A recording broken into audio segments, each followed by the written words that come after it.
देखिए, एक बात मैं आपको बताता हूं, हर दिन हमारे लिए सब खुशहाली के नहीं होते, आजमाइश के भी वक्त आते हैं। चांद को भी गहन लगता है, लेकिन जब छट जाता है तो फिर आबो ताब के साथ चमकता भी है। उम्मत मुस्तफा सल्लल्लाहु तआला अलैहि वसल्लम हमेशा से इम्तिहानात और आजमाइश के इस दौर से गुजरती गई है, और साबित कदमी का ये इम्तिहान होता है। आज पूरी दुनिया हमारी तरफ झपट पड़ने की नजर से देख रही है। अभी जैसे कबीर साहब कह रहे थे, ना मैं इस्लाम छोड़ूंगा ना हिंदुस्तान छोड़ूंगा। किसी के बाप का है हिंदुस्तान, कोई निकाले कोई बिठाए, लेकिन लोगों में एक डर फैलाने की कोशिश की जाती है, भय फैलाया जाए, और मुसलमान डरा सहमा जी हुजूरी करने पर आ जाए। याद रखो मेरे अजीजों, ये तूफान तुम्हारे ईमान का इम्तिहान ले रहा है। इस तूफान में जितने खसो खाशाक और कचरे हैं सब उड़ जाएंगे, और जो मोहब्बत मुस्तफा के साथ हैं वो इन तूफानों का डटकर मुकाबला करेंगे और खड़े रहेंगे। इससे बड़े भी इम्तिहानात आ जाएं, वो डटे रहेंगे और जमे रहेंगे। कुरान कहता है, इन्नल्लज़ीना क़ालू रब्बुनल्लाह सुम्मा इस्तक़ामू, बेशक वो लोग जिन्होंने कहा अल्लाह हमारा रब है, फिर उस पर जमे रह गए, फिर उस पर डटे रह गए, उनके साथ क्या होगा? ततनज़्ज़लु अलैहिमुल मलाइका, अल्लाह फरमाता है उन पर अल्लाह फरिश्तों को उतारेगा। वो ये कहते हुए आएंगे, फरिश्ते डरो मत, घबराओ मत, थोड़े दिनों की बात है। जिस जन्नत का अल्लाह ने तुमसे वादा किया है वो जन्नत भी तुम्हारे इंतजार में। वो दिन आए हैं हमारे। आज हर जगह पर कोई चाकू छुरी पर डराने की कोशिश कर रहा है। अरे आजकल के पैदा हुए कीड़े मकोड़े भी आ गए मोहम्मद अरबी सल्लल्लाहु अलैहि वसल्लम के शेरों को मुंह दिखाने के। हालात हमारे बदले हुए हैं। हमें अफसोस इस बात का है कि हमने जो हालात आज महसूस किए उसकी वजह ये तरीके मुस्तफा को छोड़ना है वजह बर्बादी। इसी से कौम दुनिया में हुई है बेइक्तिदार अपनी। उनके जो हम गुलाम थे, खल्क के पेशवा रहे, उनसे फिरे जहां फिरा फिराई कमी वकार में। ये तो हालात हमारे इस तरह के हो गए कि हमारे बच्चे आवारा हो गए, हमारे जवान रास्ता भटक चुके। इसके लिए एक मशहूर मुहावरा, बल्कि किसी ने ये शेर के अंदाज में कहा था, दीवार क्या गिरी मेरे खस्ता मकान की, दीवार क्या गिरी मेरे खस्ता मकान की, लोगों ने आने जाने का रास्ता बना लिया। होता यही है कि घर की दीवार गिर गई तो लोग इधर से उधर जाने का उसको रास्ता बना लिए। तुम्हारे अखलाक थोड़े नीचे क्या आ गए, हर किसी कौम ने तुमको अपने निशाने पर रख लिया। हर कोई ट्रायल मुसलमानों पर करने लग गया है। जिसको भी आज लोगों में, एक बात आपको मैं बताऊं, कहीं छुपा हुआ भी कोई कीड़ा मकोड़ा होगा, उसे मशहूर होना है तो मुसलमानों पर भोंक कर मशहूर होना चाहता है। सही इस्लाम पर बोल करके वो बाहर आना चाहता है, हीरो बनना चाहता है। हीरो बनने की ये जो होड़ लगी हुई है, हैरत की बात है, तुम्हें उस तरह की सस्ती शोहरत में भी हम ही याद आते हैं, वहां पर भी हमारी जरूरत होती है। लेकिन मेरे अजीजों, ये हालात हमेशा नहीं रहते, हमेशा नहीं रहते। मुसीबतों के वक्त सैयदना बिलाल हबशी रज़ी अल्लाह ताला, हजरत खब्बाब इब्न अल-अरत, ये वो सहाबा हैं जिन्होंने हजरत खब्बाब को जान जिनकी जा चुकी है, हजरत खुबैब इब्न अदी जिनको कुफ्फार और मुशरिकीन ने खत्म कर दिया है। ये सारे हालात देख करके हुजूर पाक सल्लल्लाहु अलैहि वसल्लम के पास सहाबा आए और पूछने लगे, या रसूल अल्लाह, क्या हमारा दीन हक नहीं है? ये सवाल सुनो तवज्जो से। जब मुसीबतें ज्यादा आई थी, अरे उसका 5% भी आज आप नहीं देख रहे, हम नहीं देख रहे हैं, जो सहाबा पर गुजरी। मॉब लिंचिंग नहीं होती थी उस वक्त, मॉब लिंचिंग भी हुई है, सिर्फ मर्दों की नहीं, औरतों की भी, बच्चों की भी, बेहिसाब उस वक्त कत्ल भी हुए। और इस्लाम की इब्तिदाई हालात में उन लोगों ने जो जो मसाइब सहे हैं, तकलीफ उठाई, तो हुजूर से आकर के उन्होंने पूछा था, क्या हम हक दीन पर नहीं है, हमारा ईमान हक है या नहीं? हुजूर पाक सल्लल्लाहु तआला अलैहि वसल्लम ने फरमाया, क्यों नहीं, भला बिल्कुल हक पर है। तो फिर इतनी मुसीबतें आती क्यों है, इतनी परेशानियां आती क्यों है? आज हो सकता है आप सबके दिलों में भी ये बात उठती हो कि अगर हम हक पर हैं तो ये हालात इस तरह बिखरे क्यों हैं? तो एक बात याद रख लेना, हुजूर ने तो ये जवाब फरमाया कि तुमसे ज्यादा मुसीबतें अंबिया कराम पर आती थी। नबी तो गुनाह का सोच भी नहीं सकते, उन पर अल्लाह तबारक व तआला ने आजमाइशें डाली है। अंबिया कराम पर सहाबा से भी ज्यादा मुसीबतें आई। हुजूर ने फरमाया जिसका जैसा इम्तिहान होगा वैसी मुसीबतों से गुजारा जाए। और मैं अपनी जुबान में आपसे एक बात कहता हूं, आप अपने आप को क्या कहते हैं? हुजूर पाक सल्लल्लाहु तआला अलैहि वसल्लम की बारगाह में जब निस्बत की बात आए, मुझसे गुजरात में किसी साहब ने पूछा, कहा था कि आप तो स्टेज पर इस तरह की बातें करते हैं और ये सारी चीजें होने के बाद फिर आप बोलेंगे। सुनो, हम कहते हैं हुजूर पाक सल्लल्लाहु तआला अलैहि वसल्लम की जब बात आती है तो शेर में इस्तिआरा के तौर पर हम कहते हैं तू शम्मे रिसालत है। ये कहते हैं या रसूल अल्लाह तू शम्मे रिसालत है, आलम तेरा परवाना। हम सब क्या हैं? हम सब क्या हैं? परवाने। और हुजूर को शमा हम कहते हैं। शमा और परवाने को कभी देखा भी है या सिर्फ और सिर्फ सुना है? थोड़ी देर अगर आप तवज्जो करें तो एक मौसम भी आता है, वैसे भी लाइट जहां पर भी आप जलाए, देखो कीड़े मकोड़े जो आ जाते हैं इर्द गिर्द घूमते, चिराग रोशन करो, वहां पर भी छोटे छोटे पतंगे आ जाएंगे, कीड़े आ जाएंगे, वही परवाने हैं। और ये शमा के इर्द गिर्द आते क्यों हैं? थोड़ी देर उसकी रोशनी लेते, घूम फिर करके वहां पर मर जाते, जान दे देते। कितने कीड़े मर जाते हैं एक शमा के पास, रोशनी के पास। तो आप कभी उन पतंगों को पूछो, अपने भाइयों को भी मरते हुए देख रहे हो, फिर जाते क्यों वहां? चिराग रोशन है, उसके इर्द गिर्द आते क्यों हो? परवाना जवाब देगा मैं पैदा ही हुआ हूं शमा पर जान देने के लिए। नारे तकबीर, दोनों हाथों को उठाकर नारे तकबीर, नारे रिसालत। इसीलिए परवाना ये कहता है तू नादान है, तू सिर्फ शमा के इर्द गिर्द मेरे भाइयों को मरते हुए देखा तो मुझसे पूछ रहा है मरी हुई लाशें देख करके फिर क्यों आता है? जवाब वो देता है परवाना मैं पैदा ही हुआ हूँ शमा के अतराफ घूम कर अपनी जान देने के लिए। इन दुनिया वालों को बताओ ऐ सुन्नी मुसलमानों, गैरत सुन्नी आज भी जिंदा है, उन पे मर मिटने का जज्बा कल भी था और आज भी है। हम पैदा हुए हैं मुस्तफा करीम सल्लल्लाहु तआला अलैहि वसल्लम की इज्जत पर मरने के लिए ही। इसीलिए तो हम अपने बुजुर्गों से जो मनकूल हमें अकीदे और अदब आए हैं, हम गुनगुना करके यूं कहते हैं बारगाह मुस्तफा में हमारी अपनी जिंदगी होती तो फिक्र करते हैं, हमारी अपनी जान होती तो हम फिक्र करते। अरे आदमी उस चीज की हिफाजत की फिक्र करता है जो उसकी खुद की हो। कपड़ा मेरा है तो मैं बचाऊं, सामान मेरा है तो मैं बचाऊं, जान मेरी है कहां कि मैं हिफाजत की फिक्र करूं। हमने तो जान सुपुर्द की है मदीने के आका के हवाले। और इसीलिए बरेली के इमाम ने हमें यह सिखाया था कभी ये मत कहना मेरी जान है मैं फिक्र करूंगा, मैं हिफाजत करूंगा, नहीं बल्कि यूं कहना या रसूल अल्लाह दहन में सुबह तुम्हारे लिए, बदन में है जान तुम्हारे लिए, और हम आए यहां तुम्हारे लिए, उठे भी वहां। नारे तकबीर, नारे रिसालत।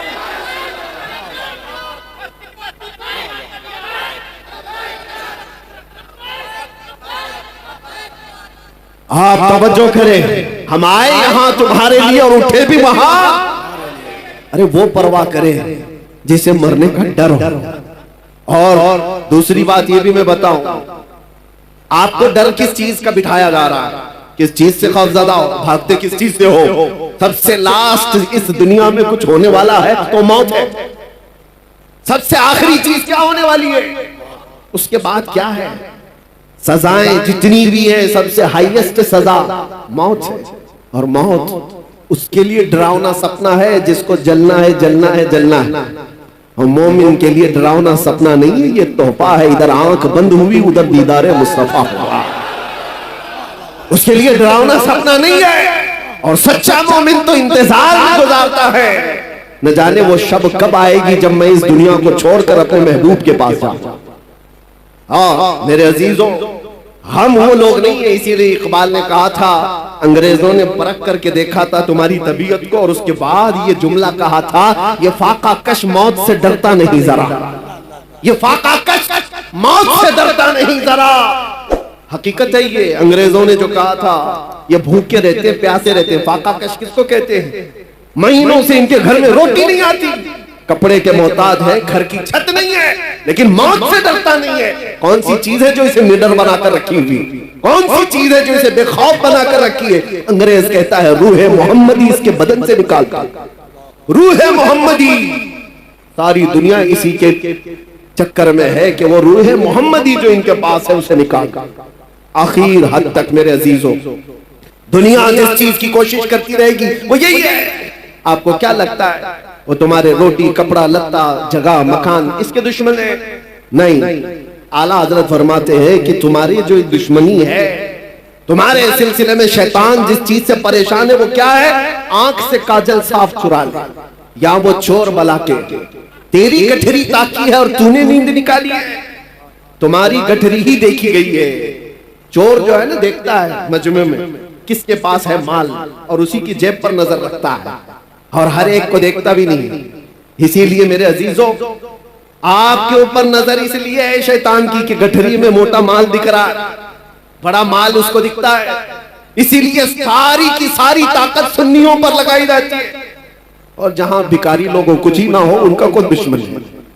उनका कौन दुश्मन है? उनके पास चोर को मिलना क्या है?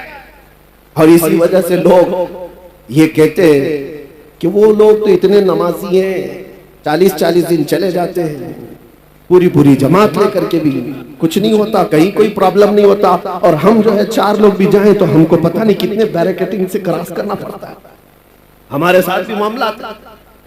और एक साहब, उनकी भी बात मैं आपके सामने रख रहा हूं, ऑफिसर, मैंने कहा साहब इतनी बड़ी बड़ी जमातों को आप कुछ नहीं कहते, मैं अकेला आदमी, मेरे आगे पीछे कुछ भी नहीं, और सारे संतरी सारे पहरेदार मेरे पीछे लगा देते हो। कहा वो बेजरर है, वो बेजरर है, जुमला था, वो नुकसानदेह नहीं है, नुकसानदेह नहीं है, वो कहीं पर भी जा सकते हैं, ताकि वो इजराइल में भी जा सकते हैं, कोई मसला नहीं।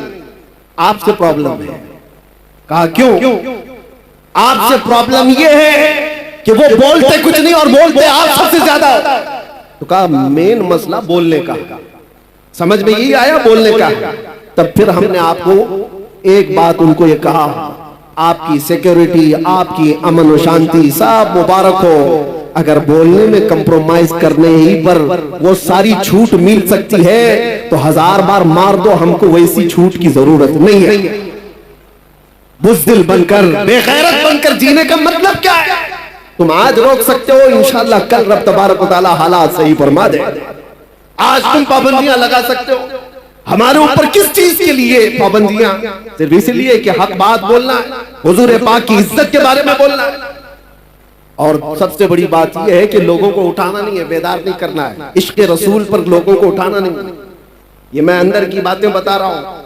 कुछ लोगों ने मुझे आकर ये कहा भी आपको जितना दूसरे टॉपिक्स पे बोलना है बोलते रहिए, कोई मसला नहीं है, लेकिन बस ये आप जो नामूस रिसालत और इश्क़ रसूल की बात जिसमें नौजवानों को उठाते हैं ये बंद कर दीजिए। कहा यही तो असल है, और जान नहीं रही तो फिर जिस्म का मतलब ही क्या? नमाज, रोजा, हज, ज़कात, ये सारी चीजें हाथ पैर आंख कान का नाम काम कर सकती है, लेकिन किसी के अंदर रूह ही ना हो तो हाथ का क्या काम, पैर का क्या काम, ये आंख और नाक का क्या काम? रूह अगर है तो ये सारी चीजें काम की है, और रूह ना हो तो ये सब सड़ गल जाती है। इसीलिए इश्क़ मोहम्मदी हमारी रूह है, मुस्तफा करीम का नाम हमारी जान है, और इसके बगैर हमारा कुछ नहीं है। इसीलिए आला हज़रत ने क्या कहा था, वो जो न थे तो सुन्नियों को पता है, वो जो ना हो तो। दूसरा जुमला आपकी तरफ से ही होता है, हमने देखा है, जाहिल से जाहिल मोहल्ले में भी जाकर के पूछो, वो दूसरा जुमला खुद ही कहेंगे, वो जो ना हो तो। सबको पता है हमारी जिंदगी में भी वो जो ना हो तो, अरे कब्र में भी वो जो ना हो तो, और हश्र में भी वो जो ना हो तो, तुम्हारी नमाज में भी, तुम्हारी अजान में भी वो जो ना हो तो। एक बात याद रखो, आबरूए माज़ नाम मुस्तफा, हम सबकी इज्जत आबरू मुस्तफा के नाम से है, और अगर वो ना हो तो फिर कुछ भी नहीं है, कुछ भी नहीं है। इसीलिए अपनी सारी ताकत और कुव्वत इसी बात पर लगाओ कि मुझसे ये दौलत कोई छीनने ना पाए, मुझसे ये चीज कोई छीनने ना पाए। मैं जो बात कह रहा था उसको मैं आगे बढ़ाता हूँ। हालात हमेशा एक तरह के नहीं रहते। लोग अगर ये समझते ताकत के नशे में कि सब कुछ अब जैसा चाहे वैसा चला लेंगे, तो बाज औकात कुत्ता भी जो बैलगाड़ी के नीचे चलता है वो यही सोचता है पूरी बैलगाड़ी मैं ही चला रहा हूं, उसको भी ऐसा लगता है। और लोग डर जाते हैं, स्टेज वाले भी, मैं जैसे ही कुत्ता कहता हूं। आपको डरने की जरूरत नहीं, खौफजदा होने की जरूरत नहीं। मेरे अजीजों, हमने ये उसका इजहार भी कर दिया। जिनको तकलीफ थी हमने उसके जवाब में कह दिया आपको तकलीफ होती है किसी को भी कुत्ता कहने से, लेकिन मुझे नहीं होती। आप मुझे 1000 बार कुत्ता कहो, लेकिन इसका उसका नहीं, दरबारे रिसालत का। हम खुश होंगे, हमारी पहचान ही वो है। सगे तैबा सब कह कह के पुकारे बेदम, यही रखी हो मेरी पहचान मदीने वाले। हमें सब इस बात से डर नहीं है। आज से मैं कहता हूं कि हालात हमेशा के नहीं रहते। सहाबा इकराम रिज़वानुल्लाह ताला अलैहिम अजमाइन ने बद्र के हालात देखे, उहद के हालात देखे, खैबर के हालात, खंदक के हालात देखे, और हुदैबिया में सुलह के हालात भी देखे। ऐसा वक्त भी आया था कि मक्का के कुफार और मुशरिकीन ने जोर जबरदस्ती कर डाला था। सारी अपनी पसंद की सुलहनामे में शर्तें लगा रखी थी कि मदीने से कोई भाग करके आएगा तो हम वापस नहीं करेंगे, मक्का से कोई भाग कर जाएगा तो आपको वापस करना पड़ेगा। सब सहाबा ने देखा था ये दबी हुई सुलह है, ये झुक करके मानने वाली बात है। ये वक्त हमेशा नहीं रहता। सहाबा ने उस वक्त, जानते हो, बेचैनी और बेकरारी में कहां तक पूछा था। सैयदना उमर इब्न खत्ताब, या आज के हालात पर मैं बात कर रहा, हो सकता है कोई भी इसमें इस तरह के ख्यालात लेकर के बैठा हो कि हम हक पर हैं तो ऐसे हालात क्यों बने हुए। हजरत उमर ये चाहते थे कि जंग हो जाए, हम मक्का वालों से जंग करके उमरा कर लेंगे। हम 1400 की तादाद में, हुजूर मना कर रहे थे कि नहीं, जंग की जरूरत नहीं, हाजत नहीं, मैं जो देख रहा हूं वो तुम नहीं देख रहे। हजरत उमर जा करके सहाबा को पकड़ पकड़ कर कह रहे थे क्या जंग की तैयारी नहीं कर सकते। यहां तक कि हजरत अबू बकर सिद्दीक के पास आकर के उन्होंने कहा, हजरत उमर ने, कि अबू बकर चलो रसूलुल्लाह से बात तो करते हैं कि जंग करेंगे हमें ये सुलह करने की जरूरत क्या है। हजरत अबू बकर सिद्दीक ने उनको कंधा हिला करके क्या कहा था जानते हो? कहा इल्ज़म गर्ज़क या उमर, ऐ उमर अपनी गैरत में रह करके बात करो, इसलिए कि तुम किसके बारे में कह रहे हो? रसूलुल्लाह। वो जो देखते हैं वो वही खुदा के जरिए से देखते हैं। अल्लाह तबारक व तआला ने उनको वो इल्म दिया है। तो हजरत उमर खामोश हो गए। उसके बाद हुआ क्या जानते हैं? साल नहीं गुजरा था, साल नहीं गुजरा था कि 10,000 सहाबा की तादाद के साथ मेरे आका मक्का में फातिह की शान से दाखिल हुए थे। मक्का में जब तशरीफ लाए थे, कत्ल गारत करते हुए नहीं आए थे। ताकत का नशा जिसको आज चढ़ता है ना, वो लोग क्या कहते हैं कि आज हमारा पावर है, जो कुछ चाहे जिसको चाहे जैसे चाहे मार दे, खत्म करे। रसूलुल्लाह सल्लल्लाहु अलैहि वसल्लम का मिजाज तो देखो। तकरीबन जिनको सहाबा को 20 साल तक जिन्होंने तकलीफें दी हैं, वो मक्का में दुश्मन मौजूद थे, पकड़ के उनको मार सकते थे। हुजूर पाक जब मक्का में तशरीफ लाए, सहाबा सब साथ में, ऐलान हो रहा था। सहाबा कह रहे थे अल यौम यौमुल मलहमा, आज तो गोश्त के छींतरे उड़ाने का दिन है, दुश्मनों को पकड़ के मारेंगे।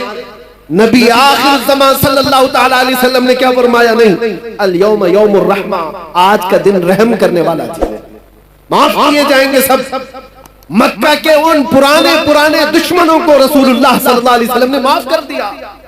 ताकत जब किसी के पास आए तो रसूलुल्लाह को देखे।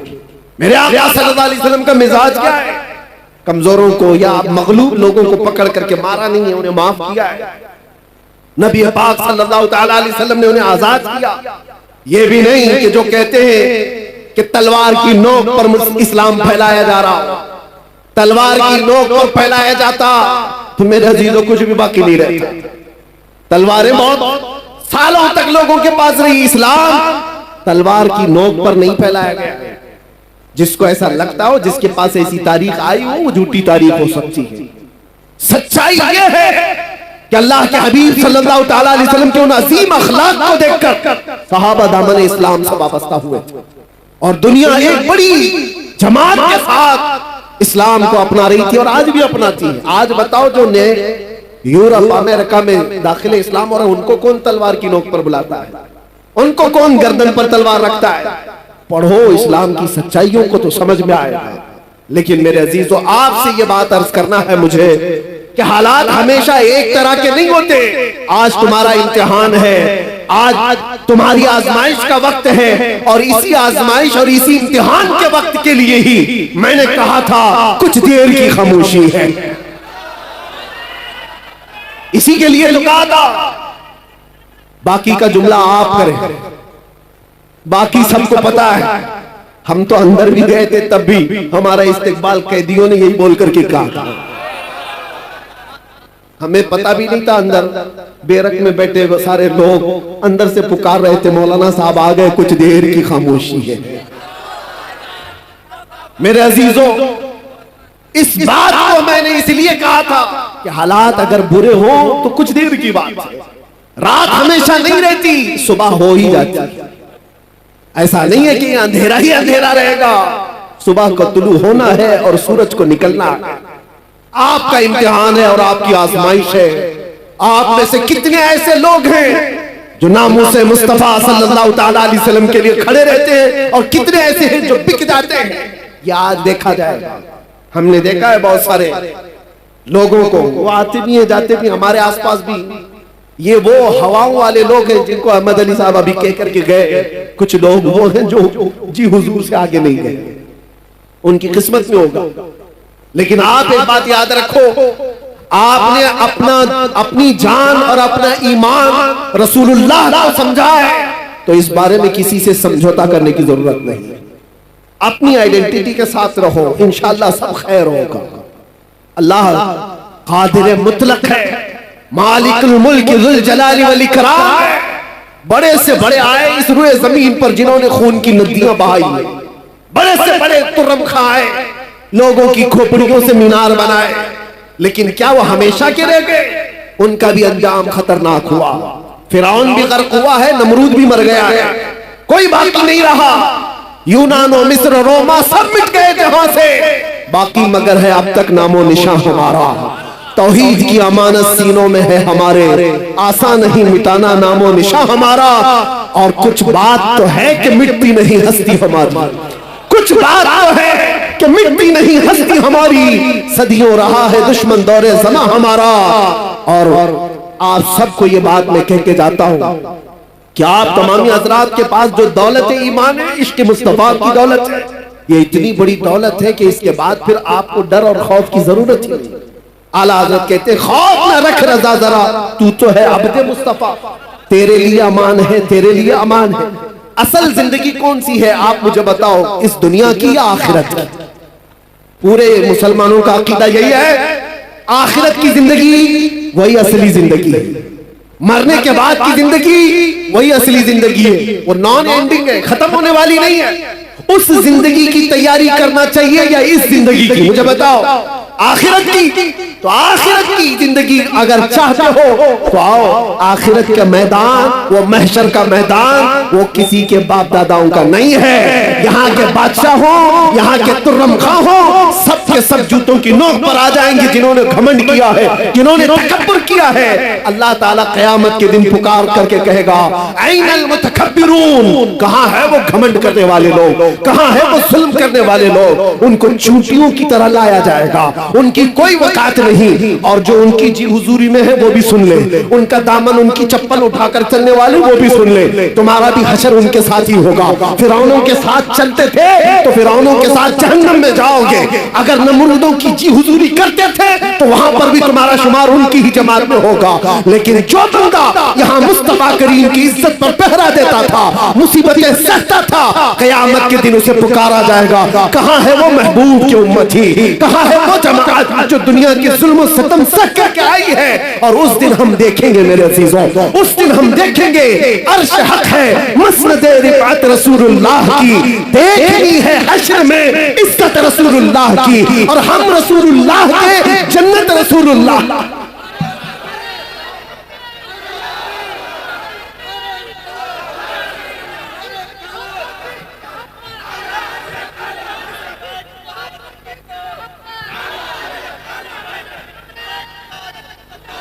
मैं ये नहीं कहता कि यहाँ कुछ भी नहीं होगा। अल्लाह तबारक व तआला अगर यहाँ मदद फरमाए तो फिर तुम पर कोई गालिब भी नहीं आएगा। कुरान में अल्लाह फरमाता है यंसुरकुमुल्लाह फला गालिब लकुम, अगर अल्लाह तुम्हारी मदद करे तो कोई भी तुम पर गलबा नहीं हासिल कर सकेगा। व इन यखज़ुलकुम फमन दल्लज़ी यंसुरकुम मिन बादी, और अगर अल्लाह तबारक व तआला तुम्हें छोड़ दे तो फिर उसके बाद कोई और मदद भी नहीं कर सकेगा। यहां की बात की है, मायूस न हो, घबराओ मत। अल्लाह ताला ने जो वादा फरमाया वो बरहक है। अगर तुम आखिरत के लिए जीते हो तो फिर तुम्हारी जिंदगी कामयाब है। डरो मत, थोड़ी मुसीबतें सह करके यहां से निकलना ही। आज या कल हम रखते सफर बांध लेंगे। कुछ वो लोग हैं जो पिछले साल तुम्हारे साथ थे, वो आज जा चुके। हो सकता है हम में से जो आज बैठे हैं अगले साल वो ना रहे, अगली सुबह भी ना रहे, किसी का भरोसा नहीं। हम सब मुसाफिर हैं, चल रहे हैं और निकल जाएंगे। अगर आखिरत की जिंदगी हमेशा की समझते हो, आखिरत का तस्वुर तुम्हारे दिलो दिमाग पर हावी है, तो फिर यहाँ की इन तमाम चीजों पर नजर मत रखो कि क्या जा रहा है यहाँ पर। बस अपना ईमान बचा करके रखो और इज्जत तो उस दिन देखनी है। फकत इतना सबब है इन इकादे बज़्म महशर का। और आपको मैं बताऊं, एक सहाबी है हजरत अनस रज़ियल्लाहु ताला, सबके लिए है यह हदीस। वो कहते हैं एक ऐसी हदीस है जिसको सुनने के बाद मुझे जिंदगी में सबसे ज्यादा खुशी हासिल हुई। हजरत अनस कहते हैं, कौन सी है? हुजूर पाक सल्लल्लाहु ताला अलैहि वसल्लम से हजरत अनस ने पूछा, या रसूल अल्लाह सल्लल्लाहु ताला अलैहि वसल्लम, क़यामत का हाल क्या होगा? हुजूर ने फरमाया, अल मरउ मअ मन अहब्ब। हुजूर फरमाते हैं, ऐ अनस, दुनिया में जो जिसके साथ मोहब्बत करता था, क़यामत के दिन भी वो उसी के साथ उठाया जाएगा। ऐ लोगों, किसी लैला के मजनू बनने की जरूरत नहीं। हाँ, ये झूठे आशिक हैं, ये झूठे आशिक हैं। जो हमारे पास कितने किस्से हैं ऐसे।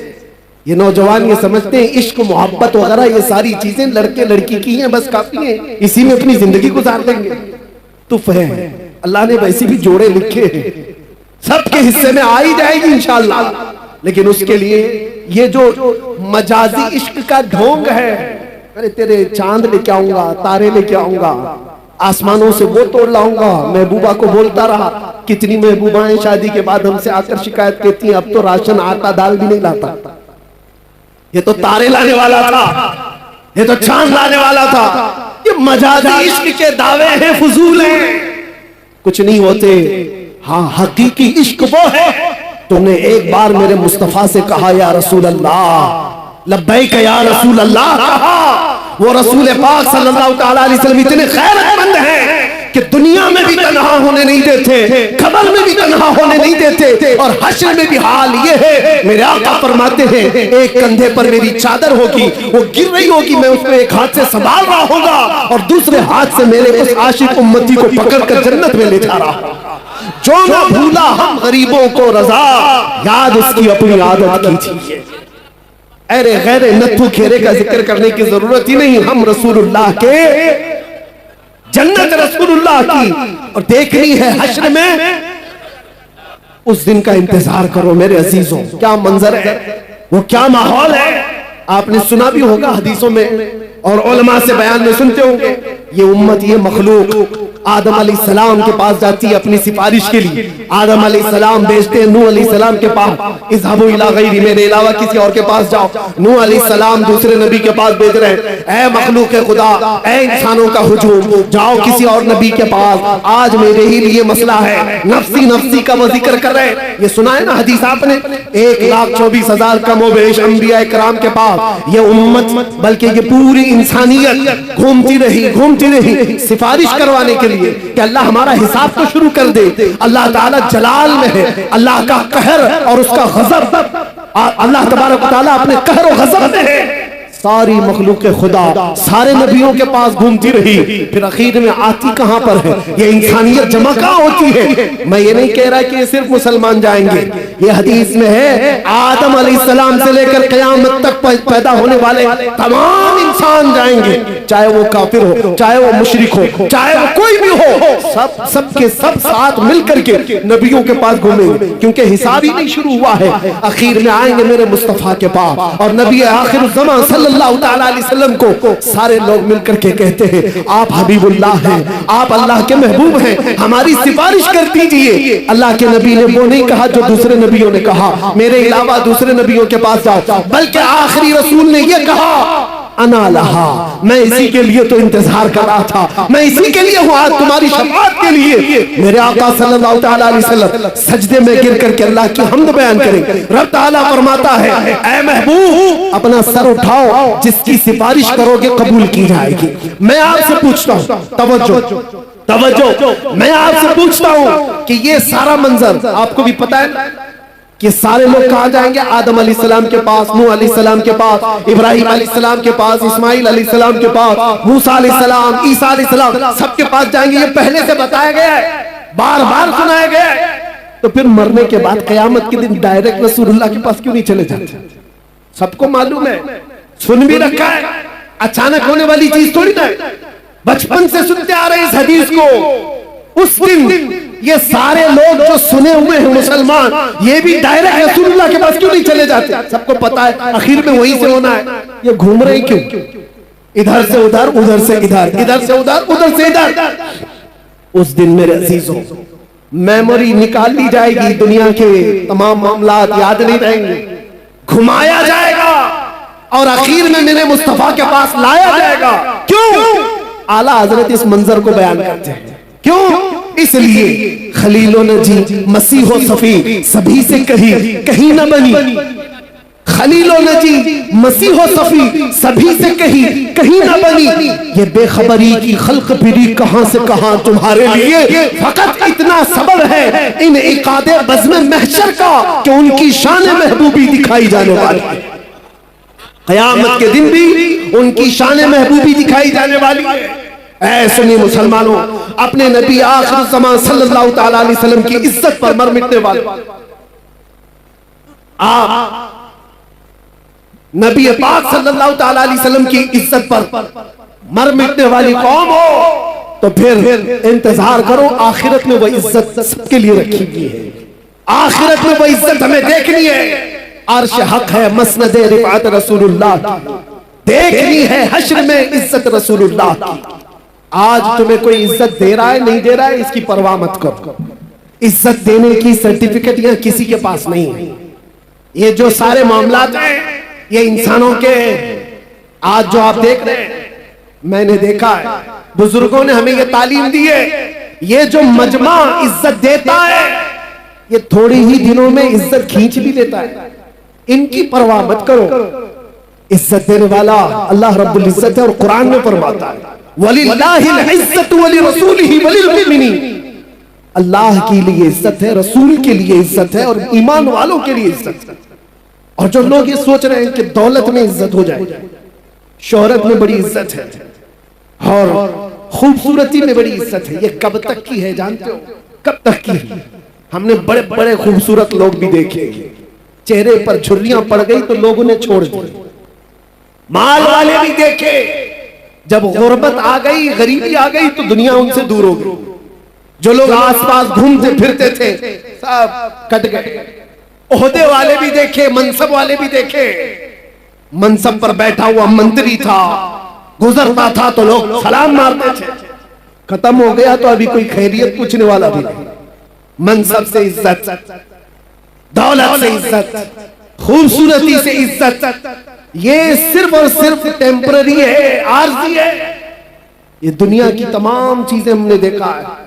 जवानी पर, तुम्हारी ताकत पर जो इज्जत दे रहा है, ये सिर्फ और सिर्फ तुम्हारी खाम ख्याली है। इस धोखे में मत आना।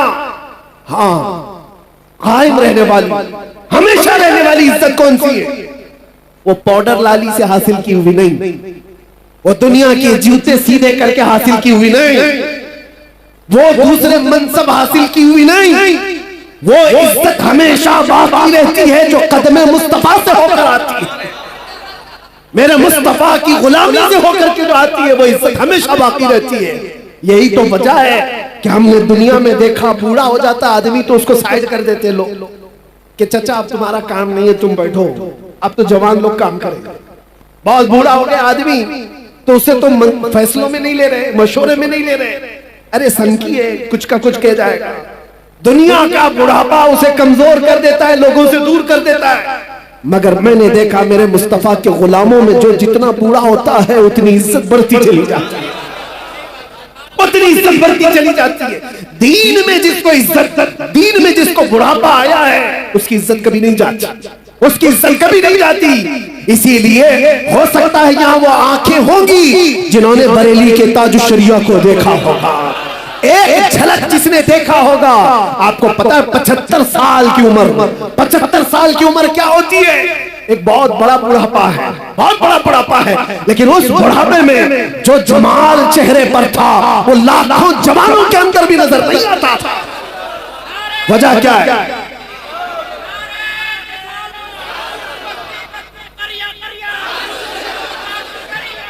आज भी मेरे अजीजों वो बुढ़ापे हमने देखे हैं, दूसरे बुढ़ापे और हैं जहां लोग भूल जाया करते हैं, लोग उनको सनकी बाबा कह करके हटा देते हैं, लोग उनको मजलिसों में बैठाते नहीं। लेकिन एक बुढ़ापा वो है जो दीन पर आया है, मेरे मुस्तफा के नाम पर आया है, वो जितना बढ़ता जाता है इज्जत बढ़ती चली जाती है। हमने ऐसे कितने उलमा मशाइख को देखा, आज भी बड़े मशाइख मौजूद हैं। मुहद्दिस कबीर की जिंदगी को देखो, 90 साल से तजावुज कर गई है उम्र, लेकिन कोई कहता है मेरे अजीजों आज भी एक झलक देखने को लोग बेताब रहते हैं, बेकरार रहते हैं। हजारों उलमा जिनके सामने अपने सर खम कर देते हैं। वजह क्या है? ये बुढ़ापा दुनिया की चापलूसी में मिला हुआ नहीं है, ये हदीसे रसूल की निस्बत से मिला हुआ है।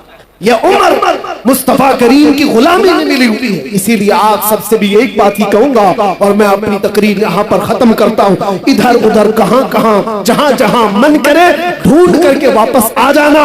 जिंदगी भर छान मार करके वो इज्जत ना ला पाओगे जो आमिना के लाल के दरबार में एक दिन की जिंदगी में मिल जाएगी। इसीलिए हजारों दिन भी अगर तुम्हें मिले दुनिया की गुलामी में, हजारों दिन की गुलामी तुम्हें वो इज्जत नहीं दे सकती जो मेरे मुस्तफा के नामूस पर एक मिनट की जिंदगी अता कर सकती है। हमारे पास आज क्या है? दुनिया हमें चाहती क्यों है? ये सिमडेगा, ये झारखंड, ये बंगाल, कोई इलाका बचा नहीं जहां मैं गया नहीं। सारे इलाकों को देखा, टूट करके जो लोग चाहते हैं वो इसलिए नहीं कि हमारी पार्टी का नेता आया है या किसी जगह का अमीर आया है या किसी जगह का बड़ा आदमी आया है, नहीं। दुनिया सिर्फ और सिर्फ हमसे मोहब्बत इसलिए करती है जब तक बिके न थे तो कोई पूछता न था या रसूल अल्लाह तुमने खरीद कर हमें अनमोल कर दिया, या रसूल अल्लाह तुमने खरीद कर हमें अनमोल कर दिया। आ जाओ और इसी बात पर हम गुफ्तगू खत्म करते हैं कि मोहम्मद से वफा तूने तो हम तेरे हैं। ये जहां चीज है क्या लाहो कलम तेरे हैं। कुव्वत इश्क से हर बस्त को बाला कर दो, दहर में नामे मोहम्मद से उजाला कर दो। और दुनिया कुछ नहीं देती, कुछ नहीं देती, जितना देती उससे डबल ले लेती है। इसलिए आला हज़रत की इस बात पर कुर्बान जाओ। कौन देता है देने को मुंह चाहिए, अरे देने वाला है सच्चा, देने वाला है सच्चा हमारा नबी। लब्बैक या रसूल अल्लाह।